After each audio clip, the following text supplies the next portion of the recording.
শিললে পরে শিললে বেগ গুন্ডে হেতিরা খরার দেয় হেতিরা আঙ্গরে খরার দেয় না হেতিরা হেতিগু দেশের গুন্ডে খরার দেয় না হেতিরা আইসে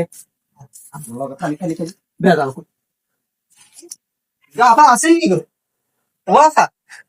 আফা আসেননি ইয়ন যদি ওরে শিললে এগুলো যদি অনটা একটু দৌড় দিয়ে আফা এনে চলিয়া আইলো আয় কইলো যে আরে আফা আইসিন কেন বইয়ের হানি খানি ইয়ে করেন আর আমরা ডাকি তো দেশের গুণে ডাকে এ আফা আসেননি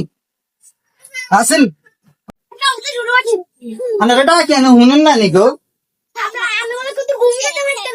ঘুম যাইবে না নি আঙ্গরে কত সাহায্য করলে তো সালে আমরা চলে যাই না নি চাইল দিলে বই না থাকলে গেছে আমার তো বড় ছেলে গুণ আইলে ঠিক নেই আনে দিলে না একবারে কোপটা ঘুরাই মানে আমরা আইছি আমরা দেশের গুণ আইছি ওনানে দিতেন না সত তোর আরো না আইছে গো আল্লাহ তো আরো হরবান আছে আল্লাহ তো তোরা আরো বেশি আতুনো হরবান আছে বুঝছো আল্লাহ তো আল্লাহ তো হেদায়েত করে দিলে তুমি আয়ান হরিয়া গেছে হেদায়েত করে